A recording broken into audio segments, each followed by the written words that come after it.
kitab Al-Rahiqul Maktum Nakhl Sirah An-Nabawiyah, dan kita masih pada bab As-Saraya wal Baina Uhud wal Ahzab. Jadi beberapa perang operasi militer yang terjadi antara perang Uhud dan perang Ahzab. Kajian kita malam hari ini dimulai dari perang Najd hingga perang Jumatul Jandal. Sebagaimana telah kita bahas sebelumnya, beberapa peristiwa yang terjadi setelah perang Uhud, ada Ghazwatul Hamra al-Asad, ada Sariyatul Abi Salamah, ada Ghadratul Aqajid dan Bi'tul Ma'unah. Yang peristiwa ini menyebabkan orang-orang Yahudi dan orang-orang munafik semakin berani menampakkan pemusuhan kepada Islam dan Muslimin. Juga persekongkolan Yahudi serta munafik, sampai pembahasan kita sebelumnya rencana Yahudi untuk membunuh Nabi yang akhirnya menyebabkan terjadinya perang Banu Nadir. Masyaallah muslimin rahimahullah, dan perang Banu Nadir atau dengan terjadinya perang Banu Nadir, maka kemenangan diraih oleh muslimin sehingga orang-orang Yahudi pun terusir dari Madinah. Allah membongkar kelicikan dan kebohongan orang-orang munafik. Setelah semua peristiwa itu, orang munafik sudah menjadi hina, rasa takut mereka semakin bertambah. Orang-orang Yahudi juga terusir. Tinggallah kemudian ada orang-orang Al-A'rab, orang-orang Badui. Mengulas kembali tentang apa yang dihadapi muslimin di Madinah.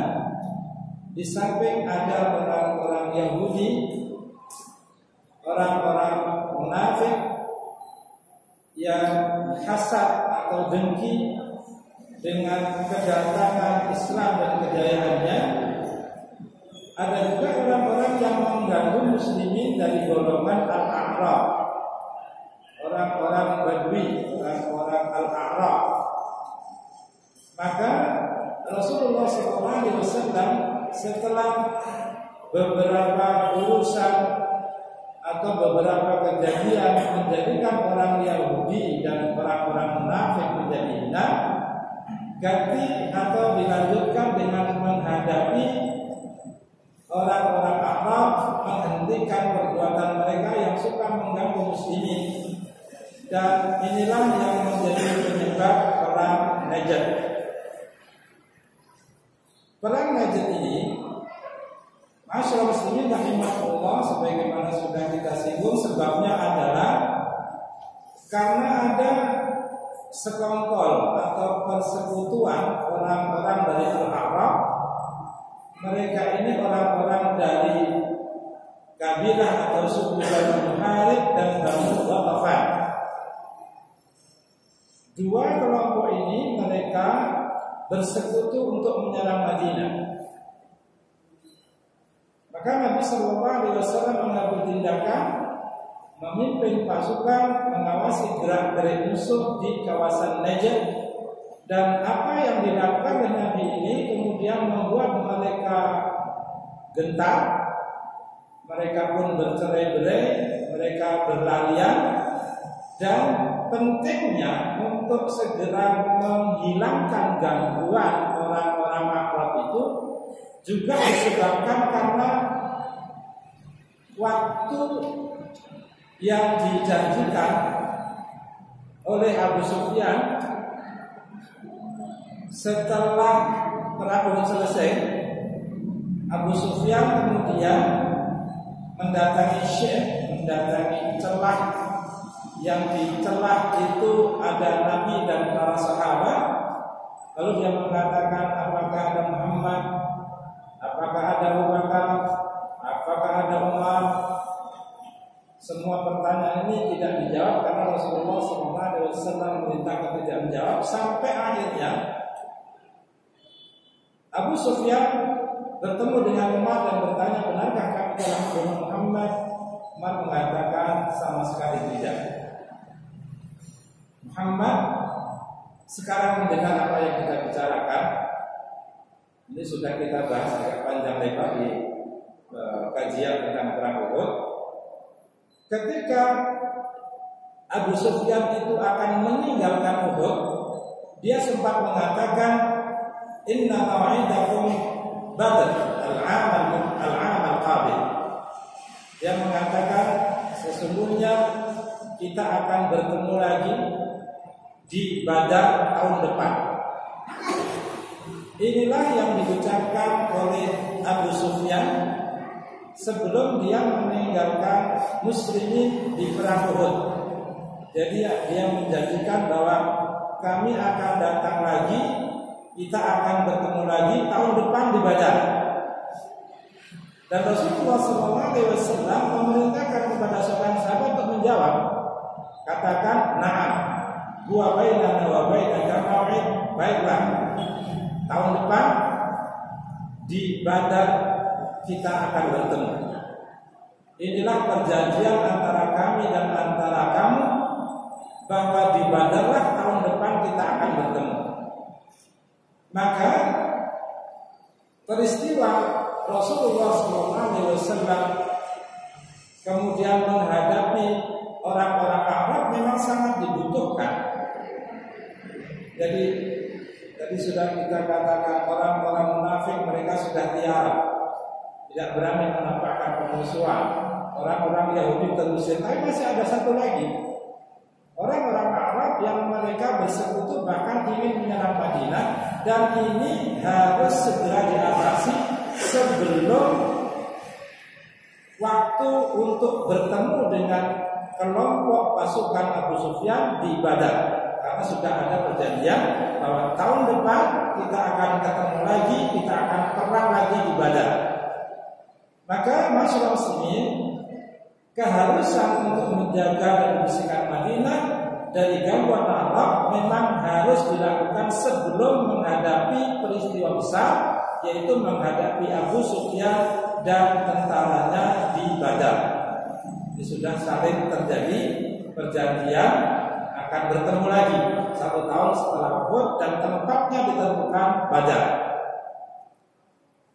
Tentang perang Najd ini atau Ghazwatul Najd, ada yang menyebutkan bahwa Ghazwatul Najd itu juga disebut dengan perang Dzatul Riqa. Dan di perang ini atau di Dzatul Riqa ini, inilah pertama kali disyariatkan sholat khauf, sholat dalam keadaan darurat. Maka sedikit kita mengingatkan tentang perintah sholat khauf ini. Bahkan dalam keadaan perang pun masih diperintahkan untuk sholat dengan berjamaah, meskipun tata caranya sesuai dengan keadaan, yaitu keadaan perang.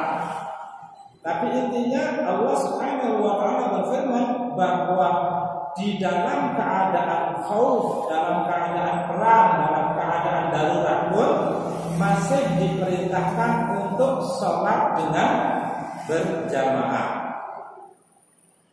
Apalagi kan begitu ya, apalagi kalau kondisinya aman, mau ke masjid juga bebas, tidak ada perang, tidak ada masalah, tentu tekanan untuk berjamaah itu lebih keras lagi. Dan masyarakat muslimin, jika perang Najd ini disebut juga dengan Dzatul Riqa, maka kejadiannya pada Rabiul Tsani atau pada Jumadal Ula tahun keempat Hijrah.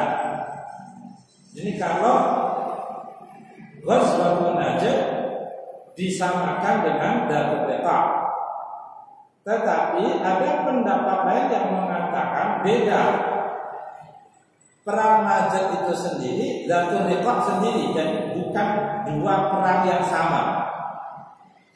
Pendapat ini dengan alasan bahwa di perang Dzatul Riqa itu Abu Hurairah dan Abu Musa al-Asy'ari sudah ikut. Padahal Abu Hurairah ini masuk Islam beberapa hari menjelang perang Khaibar. Juga Abu Musa al-Asy'ari itu datang bertemu dengan Nabi pada saat perang Khaibar. Jadi kalau disebut perang Najd ini sama dengan Dzatul Riqa, faktanya kalau disebut Dzatul Riqa mestinya dalam kisah perang Najd itu menyebutkan Abu Hurairah ikut juga. Tetapi riwayat-riwayat dalam sejarah menyebutkan Abu Hurairah dan Abu Musa al-Asy'ari itu ikut dalam perang Dzatul Riqa, tidak dimasukkan dalam perang Najd. Sehingga dua perang ini bisa jadi berpendapat ini perang yang berbeda. Dan Nabi Shallallahu Alaihi Wasallam pertama kali atau awal disyariatkannya sholat khauf itu adalah pada perang Islam, dan perang Islam itu terjadi setelah perang Khandaq, yaitu tahun ke-5 Hijrah. Jadi ini ada dua pendapat tentang apakah perang Najd itu sama dengan Dzatul Riqa. Yang telah mengatakan perang Najd yang Dzatul Riqa itu sama, terjadi pada Rabiul Tsani atau Jumadal Ula tahun ke-4 Hijrah. Tapi pendapat kedua, perang Najd terjadi pada Rabiul Tsani atau Jumadal Ula tahun ke-4 Hijrah. Adapun perang Dzatul Riqa itu pada berikutnya, tidak pada masa yang sama. Sehingga disimpulkan perang Dzatul Riqa itu terjadi pada akhir tahun ke-5 Hijrah. Masyaallah muslimin, ini perang Najd terjadi tanpa peperangan. Kita Rasulullah SAW memberi pasukan untuk mendatangi orang-orang atau kabilah-kabilah yang telah berkumpul untuk menyerang Madinah, tetapi mereka melarikan diri. Kemudian perang setelah itu adalah perang Badar yang kedua. Ini tadi sudah kita sebutkan sebabnya, karena memang ada perjanjian antara Abu Sufyan dan kaum muslimin bahwa mereka akan bertemu lagi tahun depan setelah perang Uhud. Setahun setelah perang Uhud mereka berjanji untuk bertemu lagi, untuk berperang lagi.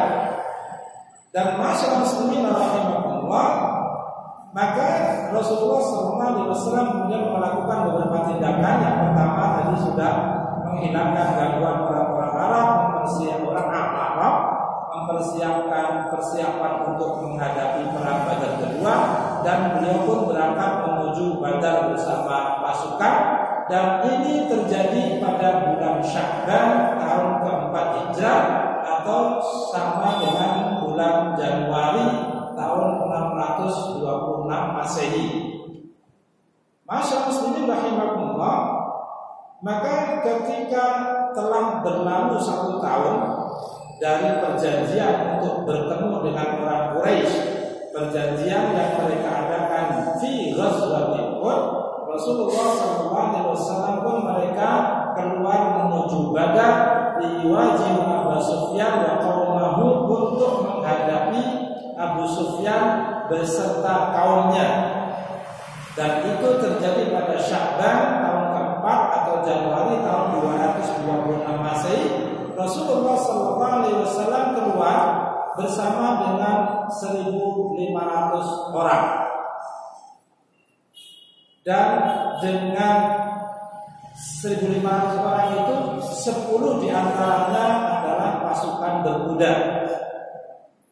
Ketika Rasulullah SAW meninggalkan Madinah untuk menuju Badar, perang Badar kedua ini, Rasulullah mengangkat Abdullah bin Rawahah untuk menjadi wakil di Madinah, dan bendera perang itu diserahkan kepada Ali bin Abi Thalib.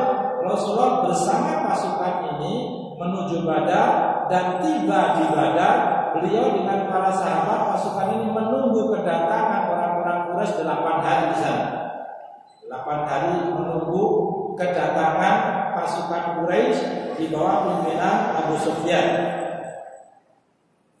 Fa'ama Abu Sufyan, adapun Abu Sufyan dia keluar fi alfaini min musyriki Quraisy. Abu Sufyan juga berangkat menuju Badar, dan Abu Sufyan ini berangkat bersama 2.000 orang. Rasulullah bersama 1.500, Abu Sufyan bersama 2.000 orang. Tetapi masyarakat muslimin rahimahullah disebutkan di sini, Abu Sufyan itu dalam perjalanan pun dia sudah berpikir akibat yang akan dihadapi kalau dia betul-betul berhadapan dengan muslimin. Jadi sudah ada rasa takut sebelum bertemu dengan muslimin, itu hatinya sudah diselimuti oleh rasa takut. Arwah. Maka ketika sampai di suatu tempat namanya Dhahbah, itu sekitar 40 km dari Mekah, Abu Sufyan berhenti bersama pasukannya dan dia mengatakan, ya ma'syar Quraisy, wahai orang-orang Quraisy, kita ini berangkat perang padahal ini musim kering. Jadi Abu Sufyan mengatakan, sebenarnya kita ini akan menjadi kuat, waktu kita ini akan tepat jika peperangan terjadi pada musim subur, sehingga kita bisa minum susu, karena binatang-binatang yang bisa diperah susunya mereka bisa makan dari rumputan ketika musim subur. Lalu dia mengatakan, wa inna amakum hadza amjadbin. Adapun sekarang ini kan musim tandus, musim kering. Wa inni raji', dan aku akan pulang saja. Farji'u, maka mari kita pulang. Jadi perjalanan dari Mekah ke Badar baru berjalan 40 km sudah sudah takut, sudah gemetar, sehingga mereka memutuskan untuk pulang. Maka orang-orang Quraisy pun kembali ke Mekah dan tidak jadi melanjutkan ke Badar. Masyaallah muslimin rahimahullah, sehingga Rasulullah setelah 8 hari di Badar, Abu Sufyan dan teman-temannya juga tidak datang, maka beliau kembali ke Madinah. Sebenarnya dalam beberapa penjelasan, keluarnya Abu Sufyan dari Mekah menuju Badar bersama pasukan ini bukan dilandasi betul-betul niat ingin perang, tetapi karena sebagai pemuka kaum dia harus menepati ucapannya. Kalau sampai pemuka kaum dia sudah berjanji akan datang pada tahun depan berhadapan dengan muslimin, lalu dia tidak keluar, maka namanya akan jatuh. Sehingga dia pun akhirnya keluar, meskipun hati Abu Sufyan ini tidak ada dorongan kuat untuk keluar, juga pasukannya. Orang-orang Quraisy ini keluar bukan dengan niat betul-betul tekad untuk berperang, seperti ketika mereka keluar untuk perang Badar misalnya, ketika mereka keluar untuk perang Uhud, mereka betul-betul memiliki persiapan dan memang punya tekad untuk perang. Tetapi dalam masalah ini, perang Badar kedua, baik Abu Sufyan maupun para tentaranya, mereka itu tidak punya niat sungguh-sungguh, hanya karena sudah kadung, sudah terlanjur berjanji, kita akan ke Badar tahun depan, ayo kita ketemu di sana. Tentu kalau sampai janji ini tidak dilaksanakan, maka terutama nama Abu Sufyan akan hancur. Dianggap seorang pemimpin yang tidak bisa menepati janji. Jangan dikait-kaitkan dengan sekarang ya. Ini perangan loh. Ini Abu Sufyan. Orang kafir saja malu kalau tidak menepati janjinya. Ini masalah muslimin rahimahullah. Dan perang Badar ini juga disebut dengan Al-Badrul Maw'ud, pertemuan Badar yang dijanjikan atau perjanjian untuk bertemu di Badar, juga disebut dengan Al-Badrul Akhir atau Badar yang terakhir. Nah, ini tidak ada lagi perang Badar, atau ada orang yang mengatakan disebut dengan Badrus Sughra, perang Badar kecil, karena memang tidak terjadi peperangan. Dan Rasulullah SAW beserta pasukan setelah 8 hari menunggu di Badar, mereka pun kembali ke Madinah karena orang-orang Quraisy di bawah komando Abu Sufyan, mereka tidak jadi melanjutkan perjalanan menuju Badar. Kemudian perang terakhir menjelang terjadinya perang Al-Ahzab adalah Ghazwatu Dumatil Jandal. Dan ini sebabnya hampir sama, karena ada beberapa kabilah Dumatul Jandal, itu satu daerah di wilayah Syam. Mereka ini orang-orang yang suka mengadakan tindakan kriminal, membegal orang yang sedang dalam perjalanan, merampok, dan menyerang umat Islam. Tentu kondisi ini sangat membahayakan dan mengganggu muslimin. Maka Rasulullah SAW kemudian keluar, beliau dengan para sahabat menuju Dumatul Jandal untuk menghadapi atau menyelesaikan musuh. Jadi supaya tidak ada lagi orang-orang yang mengganggu muslimin. Dan Rasulullah SAW beliau pulang dari Badar kedua itu, dan kemudian Rasulullah tinggal di Madinah selama 6 bulan sampai datang berita bahwa ada kabilah-kabilah di sekitar Dumatul Jandal, wilayah yang dekat dengan Syam. Mereka suka merampok, membegal, dan mengganggu orang-orang yang sedang melewati tempat itu, serta mereka telah memobilisasi massa, mengumpulkan massa yang banyak untuk menyerang Madinah. Maka Rasulullah SAW kemudian mengangkat seorang sahabat namanya Subah bin Al-Ghifar Al-Ghifari untuk menjadi wakil beliau di Madinah, dan beliau keluar menuju Dumatul Jandal fi alfin minal muslimin. Mereka berangkat, atau Rasulullah berangkat bersama 1.000 orang muslim, tepatnya di akhir bulan Rabiul Awal tahun ke-5 Hijrah. Dan Rasulullah SAW dalam perjalanan ini menunjuk seorang dari Banu Uthra bernama Maqbul untuk menjadi Dalilul Thariq, untuk menjadi penunjuk jalan. Rasulullah SAW dalam perjalanan menuju Dumatul Jandal ini kharaja yasirul laila, jadi wayaqul nahar. Rasulullah perjalanannya itu dilakukan malam. Jadi kalau siang mereka berhenti, begitu malam tiba lanjut perjalanan. Kalau siang mereka sembunyi. Tujuannya adalah agar ini mengejutkan, supaya ada kedatangan Nabi, dan serangan mereka ini adalah serangan yang mengejutkan musuh.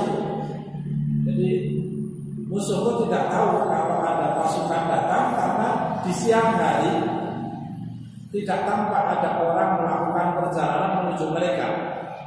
Rasulullah SAW dan para sahabat melakukan perjalanan ke sana kalau malam. Kalau siang justru mereka sembunyi. Dan benar ketika Rasulullah SAW sampai sana, mereka pun terkejut, mereka pun lari berhamburan. Dan ketika Rasulullah SAW sampai di tempat tujuan, yaitu di Dumatul Jandal, adapun orang-orang Dumatul Jandal fafarru fi kulli wajh, mereka berlarian ke seluruh arah, berhamburan, berlarian, bercerai-berai, sehingga ketika Rasulullah SAW dan al-muslimun sampai di wilayah mereka, lam yajidu ahada, tidak menemukan seorang pun yang tinggal. Jadi semua sudah melarikan diri. Kemudian Rasulullah tinggal di tempat itu beberapa hari, sebagaimana yang beliau lakukan kalau beliau menaklukkan suatu wilayah, maka beliau akan tinggal di situ beberapa hari sambil mengutus pasukan mencari tahu masih ada musuh apa tidak, masih ada sesuatu yang membahayakan muslimin apa tidak. Maka mata-mata pun diutus untuk mencari masih ada kemungkinan membahayakan apa tidak, tetapi tidak ditemukan. Musuh-musuh betul-betul sudah berlarian dan akhirnya mereka Rasulullah SAW dan muslimin meninggalkan Jumatul Jandal. Masyaallah muslimin rahimahullah, inilah perang terakhir sebelum terjadinya perang Al-Ahzab. Dan terjadinya perang Najd, kemudian perang Badar yang kedua, kemudian perang Jumatul Jandal, ini menjadi peristiwa yang membuat kondisi orang-orang Islam menjadi aman. Jadi posisi mereka kalau setelah perang Uhud itu, posisi umat Islam dianggap lemah, dianggap mereka bisa ditindas, dianggap mereka sudah tidak punya kekuatan lagi. Tetapi dengan terjadinya perang Najd, terjadinya perang Badar yang kedua, terjadinya perang Jumatul Jandal, masing-masing disebut perang ini ghazwah, satuan perang yang dipimpin Nabi ini menunjukkan kehebatannya, sehingga musuh-musuh pun berlarian sebelum terjadi perang. Ini menjadi satu hal yang membalikkan pandangan orang-orang musyrik kepada orang kafir. Awalnya mereka menganggap orang Islam sudah lemah, tetapi umat Islam ternyata masih kuat, sehingga mereka dalam kondisi aman. Orang mau mengganggu tidak berani lagi. Negara pun aman. Orang-orang munafik yang awalnya mereka mulai berani menampakkan permusuhan, mereka tiara, tidak berani lagi. Bahkan orang-orang Yahudi pun terusir. Lalu orang-orang Arab yang mencoba-coba ingin menyerang Madinah juga berlarian. Ditambah lagi orang-orang Quraisy dengan sekian banyak pasukan ternyata juga tidak berani menghadapi orang-orang Islam. Jadi perang adanya satuan perang Najd, satuan perang Badar kedua, satuan perang Jumatul Jandal betul-betul mengangkat pamor, mengangkat posisi dan kedudukan umat Islam pada tempat yang sangat ditakuti oleh musuh-musuhnya. Awalnya mereka menyerang, bersekongkol membunuh Nabi, tapi tidak ada lagi seperti itu. Dan ini akhirnya menjadi peluang bagi muslimin untuk menyebarkan ajaran Islam lebih luas. Maka disebutkan Muhammad muslimun, adapun orang-orang Islam, maka mereka menemukan fursah, menemukan kesempatan di nasrul Islam untuk menyebarkan agama Islam, wa tablighi risalati rabbil alamin, serta menyampaikan ajaran Rabbul Alamin. Masyaallah muslimin rahimahullah, kajian kita malam ini singkat. Ini peristiwa yang terjadi antara perang Uhud sampai terjadi antara Uhud dan perang Al-Ahzab. Jadi kalau kita simpulkan dari perang Badar itu umat Islam dengan kemenangan yang luar biasa, maka umat Islam menjadi umat yang betul-betul ditakuti, di bawah mereka sangat terangkat. Tetapi dengan peristiwa Uhud, kemudian peristiwa tragedi Ar-Raji, peristiwa tragedi Bi'ru Ma'unah, maka orang-orang di luar Islam menyangka Islam sudah hilang, kekuatan mereka sudah habis. Tetapi muncullah perang Najd, perang Badar, perang Jumatul Jandal yang menunjukkan bahwa umat Islam masih kuat. Bahkan orang-orang yang awalnya berani memusuhi, akhirnya pun mereka mundur. Dan inilah kesempatan dan peluang bagi muslimin untuk menyebarkan ajaran Islam. Kita lanjutkan bab baru berikutnya pada Ghazwatul Al-Ahzab, tentang perang Al-Ahzab, insyaallah di kajian yang akan datang. Dan untuk malam ini kita akhiri dengan subhanallah wa bihamdihi asyhadu an la ilaha